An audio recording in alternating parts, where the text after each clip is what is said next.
జై శ్రీరామ్. శ్రీమాత్రే నమః. శ్రీ గురుభ్యో నమః.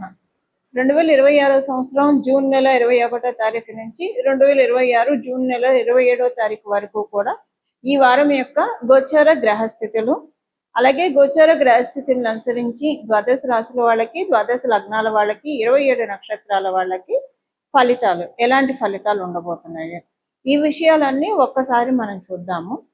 మొదటిగా గోచార గ్రహగతులు, గోచారంలో ఉన్న గ్రహగతులు. వృషభ రాశిలో మంగళ సంచారము, మిథున రాశిలో రవి బుధుల సంచారము. మొదటి 2 రోజులు మిథున రాశిలో సంచారం చేస్తున్న బుధదేవుడు తర్వాత కర్కాటక రాశిలో ఆయన సంచారం కొనసాగిస్తారు. కర్కాటక రాశిలో దేవగురువైన బృహస్పతి, అసురు గురువైన శుక్రాచార్యుల వారి సంచారము. సింహరాశిలో కేతుదేవుని సంచారము. కుంభరాశిలో రాహుదేవుని సంచారము. ఆఖరిదైన మీనరాశిలో శని మహారాజు సంచారము. గోచారంలో గ్రహస్థితులు, గ్రహ గమనాలు ఇలా ఉన్నాయి. ఈ గ్రహ గమనాలను అనుసరించి ఎలాంటి ఫలితాలు ఉంటాయి, ఈ ఫలితాలు తెలుసుకోవడానికి ముందుగా ఈ వారం గోచారంలో ఏమైనా ప్రత్యేక అంశాలు ఉన్నాయా, అంటే గోచార గ్రహగతులు ఏమైనా ప్రత్యేకతని సూచిస్తున్నాయా, ఈ విషయాన్ని పరిశీలిస్తే దేవగురువైన బృహస్పతి, అసలు గురువైన శుక్రాచార్యుల వారు వీరిద్దరూ కూడా కర్కాటక రాశిలో కాలపురుషుడు కుండలిలో 4వ స్థానంలో సంచారం చేయడం, అది బృహస్పతికి ఉచ్చక్షేత్రం అవుతుంది. మనకి నైసర్గిక కారకత్వాలనే ఉంటాయి. వాటిల్లో 4వ హౌస్, 4వ భావము శుక్రుడిని సూచిస్తుంది. ఎవరికైనా చతుర్థంలో శుక్రుడు ఉంటే గృహ సౌఖ్యం, మాతృ సౌఖ్యం ఇవన్నీ చాలా చక్కగా ఉంటాయి. మంచి గృహం దొరుకుతాయి వాళ్ళకి, ఎక్కడికి వెళ్ళినా అలా గృహ సౌఖ్యం చాలా బాగా ఉంటుంది. అలాగా నైసర్గికంగా మనం చూసుకుంటే చతుర్థ భావం శుక్రుడికి చాలా పర్ఫెక్ట్ గా ఉంటుంది. అలాగే గురు భగవానుడికి కాలపురుషుడి కుండలిలో చతుర్థ స్థానం బలోపేతంగా ఉంటుంది. ఆయనకి దిగ్బలం చాలా ఎక్కువగా ఉంటుంది. దానికి కారణం అది ఉచ్చ రాశి అవ్వడము. ఇవి అన్నిటికంటే ఎక్కువగా స్పెషల్ సిగ్నిఫికెన్స్ ని గోచారంలో మనకి సూచిస్తుంది. ఆ తర్వాత బుధ భగవానుడు కూడా మొదటి 2 రోజుల తర్వాత నుంచి ఆయన కర్కాటక రాశిలోకి రావడము.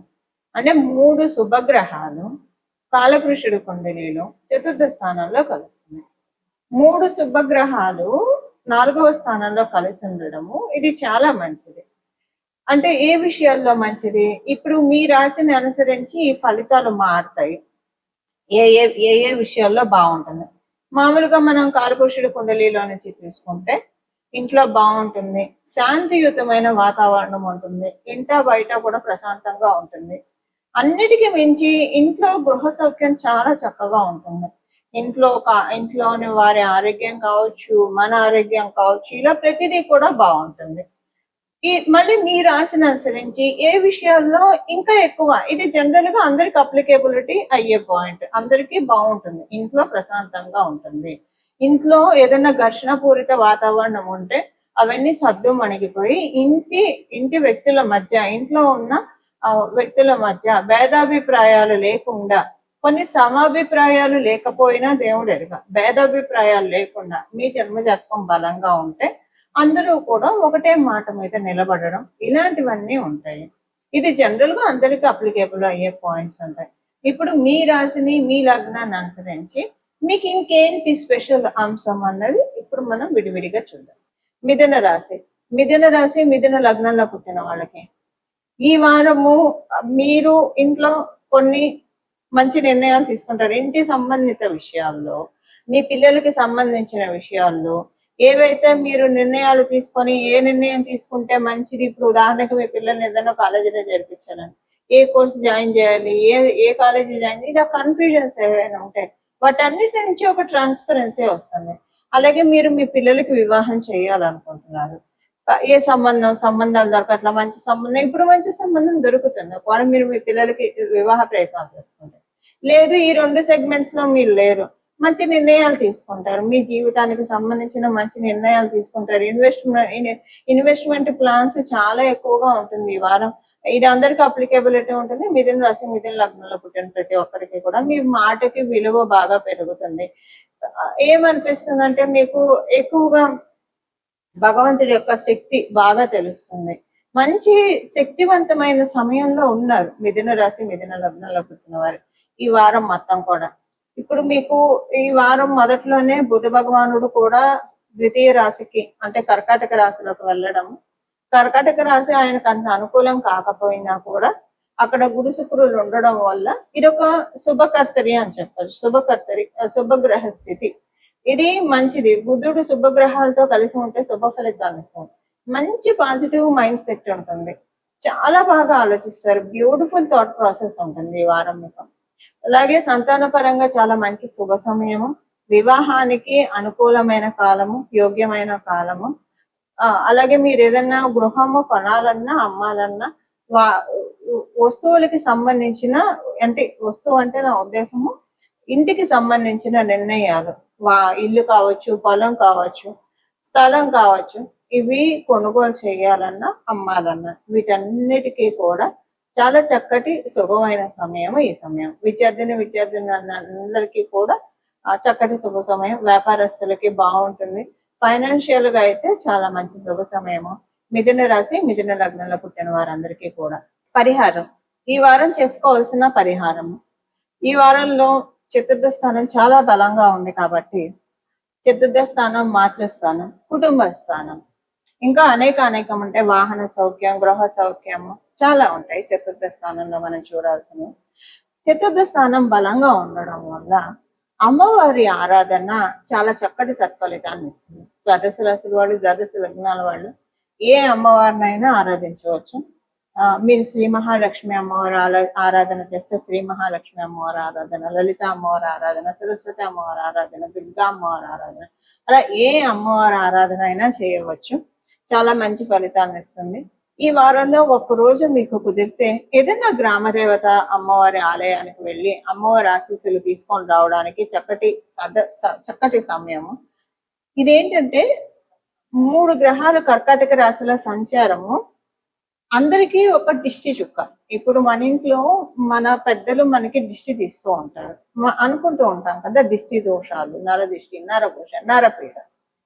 గోచారంలో శుభగ్రహాలు ఎప్పుడైతే శుభస్థానంలో సంచారం చేస్తూ ఉన్నాయో అప్పుడు మనకి మన ఇంటికి మన ఒంటికి ఉన్న దిష్టి పీడ అన్ని పారిపోతాయి.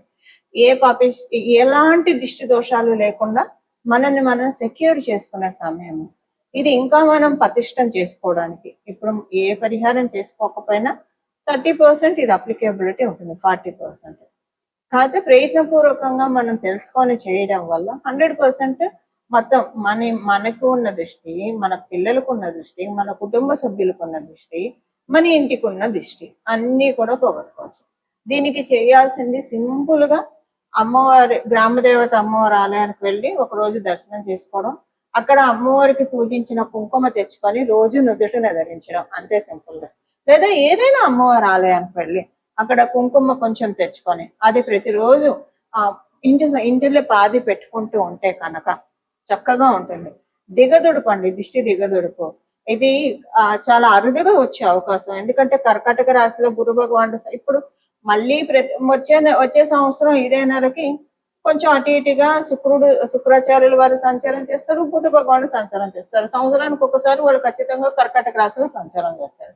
కానీ వాళ్ళు సంచారం చేసినప్పుడు దేవగురు అయిన బృహస్పతి ఉంటాడా అంటే ఉండడు. మళ్ళీ ఇప్పుడు ఈ సంవత్సరం దాటిన తర్వాత ఆయన 12 సంవత్సరాలు పడుతుంది మళ్ళీ రావడానికి. ఇది మనకి చక్కటి సదావకాశము, మనకి మన కుటుంబ సభ్యులకు ఉన్న దిష్టి పోగొట్టుకోవడానికి, అలాగే మన ఇంటికి ఉన్న దిష్టిని దిగదొడుపు తీయడానికి సింపుల్ గా అమ్మవారిని అర్చించిన కుంకుమ తెచ్చుకొని అది నుదుటన రోజు పెట్టుకోవడం. మీరు ఇంట్లో రోజు కుంకుమ అర్చన చేస్తూ ఉంటే, అది మీరు పెట్టుకుంటూ ఉంటే అది కూడా మంచిది. కాకపోతే దేవాలయంలో శ్రీచక్ర అర్చన ఇవి చేస్తారు కాబట్టి పవర్ ఎక్కువ ఉంటుంది. సో అలా దేవాలయాల నుంచి తెచ్చుకున్న కుంకుమ ప్రతిరోజు పెట్టుకుంటే కనుక, ఇంటిల్లి పాది కూడా పెట్టుకుంటే మొత్తం ఇంత సింపుల్. ఇప్పుడు ఈ టైము మొత్తము నెగిటివ్ ఎనర్జీస్ అన్ని కూడా బయటికి వెళ్ళిపోయే సమయము. అంటే వాటికి మంగళం పాడే సమయం వచ్చేసేస్తుంది, వాటిని బయటికి సాగనంపే సమయము. వీటిని ఎలా సాగనంపుతాము? ఇలానే సాగనంపాలి. ఇప్పుడు ఇలా చేయడం వల్ల వచ్చే 3 సంవత్సరాల వరకు కూడా ఈ వారంలో చేసిన ఈ గోచరంలో ఉన్న గ్రహస్థితుల బలాబలాన్ని అనుసరించి ఇప్పుడు చేయడం వల్ల వచ్చే 3 సంవత్సరాల వరకు కూడా ఏ దిష్టి దోషాలు లేకుండా, ఇంట్లో ఎలాంటి అశాంతి లేకుండా మనల్ని మనం పరిరక్షించుకోవడానికి ఇది చక్కటి సదావకాశం. ఈ విధంగా మనం అందరం కూడా జగదంబ ఆశీస్సుల్ని పొందాలని చెప్పి, అలాగే మనసులో మీరు ఏ పని చేస్తూ ఉన్నా సరే జగదంబ నామస్మరణ చేస్తూ ఉంటే కనుక చాలా మంచిది. మీరు ఏ నామాన్నైనా అమ్మవారిని పట్టుకోండి, లేదా అమ్మవారిని శరణు వేడండి, పాహి పాహి అని. అంబా పాహి జగదంబా పాహి, మాతా పాహి జగన్మాతా పాహి, మేసి పాహి పరమేసి పాహి, జయ జయ హే జగదంబే. ఇలా అమ్మవారిని చక్కగా ఎలుగెత్తి కీర్తించండి.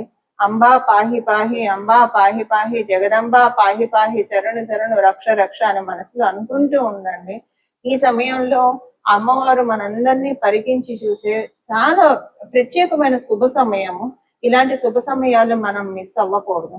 మిస్ అవ్వకుండా, అంటే ఇప్పుడు సీజన్ లో పంటలు వేస్తే కనుక విత్తనాలు చల్లితే చక్కగా పంట వస్తుంది. వర్షాలు సకాలంలో పడితే పంట సరిగ్గా చేతికి అందుతుంది. అలా కాకుండా వేరే రకంగా జరిగితే పంట అంతా నాశనం అవుతుంది. సో ఇప్పుడు చక్కగా అమ్మవారి ఆశీస్సులు తీసుకోవడానికి చక్కటి శుభ సమయం కాబట్టి ఈ రకంగా చేస్తే మంచిది. మీ అదృష్టం, మీలో ఎవరికైనా ఈ 1 వీక్ లో మీకు పుట్టినరోజు కావచ్చు, పెళ్లి రోజు ఇలాంటివి ఏమైనా వస్తే కనుక ఇంకా మీరు నిజంగా నక్కతోక తొక్కినట్లే. ఆ రోజు అమ్మవారి గుడికి వెళ్ళి, ఎలాగో వెళ్తారనుకోండి, అమ్మవారి కుంకుమ తెచ్చుకొని ధరించండి. మీకు ఇంకా యాడెడ్ అడ్వాంటేజ్, ఎక్కువ బ్లెస్సింగ్స్ రావడానికి చక్కటి అవకాశం ఉంటుంది. ఇవండి ఈ వారం యొక్క గోచార గ్రహస్థితుల ఫలితాలు, అలాగే దాన్ని అనుసరించి చేసుకోవాల్సిన పరిహారము. ఇలా మనం అందరం కూడా అమ్మవారి యొక్క కృపకి పాత్రలు అవ్వాలని చెప్పి మనందరి తరఫున జగదంబికను, జగన్మాతను, పరాదేవతను మనస్ఫూర్తిగా శిరస్సు వంచి ప్రణామం చేస్తూ మంగళం.